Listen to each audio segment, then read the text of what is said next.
Good morning.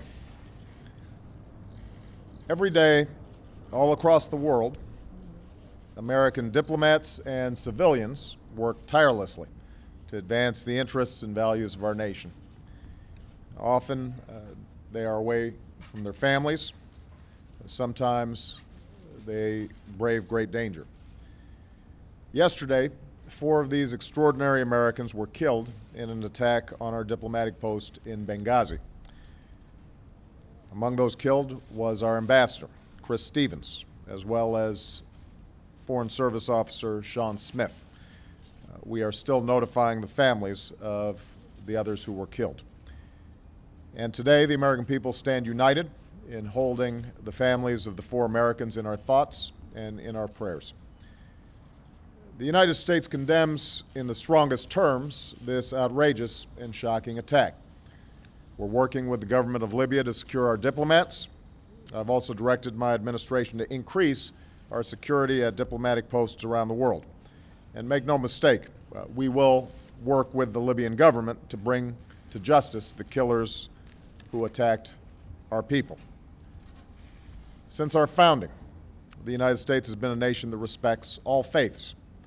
We reject all efforts to denigrate the religious beliefs of others. But there is absolutely no justification to this type of senseless violence. None.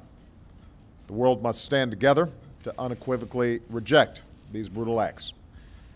Already, many Libyans have joined us in doing so, and this attack will not break the bonds between the United States and Libya.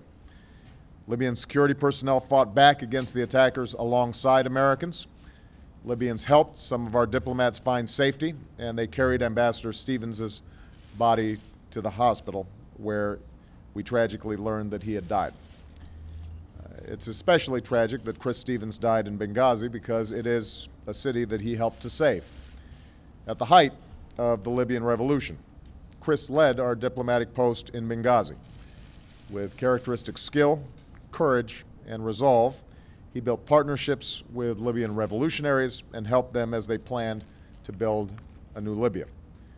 When the Gaddafi regime came to an end, Chris was there to serve as our ambassador to the new Libya, and he worked tirelessly to support this young democracy, and I think both Secretary Clinton and I relied deeply on his knowledge of the situation on the ground there.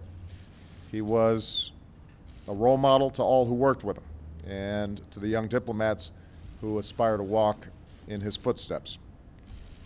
Along with his colleagues, Chris died in a country that is still striving to emerge from the recent experience of war. Today, the loss of these 4 Americans is fresh, but our memories of them linger on. I have no doubt that their legacy will live on through the work that they did far from our shores and in the hearts of those who love them back home. Of course, yesterday was already a painful day for our nation as we marked the solemn memory of the 9/11 attacks. We mourned with the families who were lost on that day. I visited the graves of troops who made the ultimate sacrifice in Iraq and Afghanistan at the hallowed grounds of Arlington Cemetery and had the opportunity to say thank you and visit some of our wounded warriors at Walter Reed. And then last night, we learned the news of this attack in Benghazi.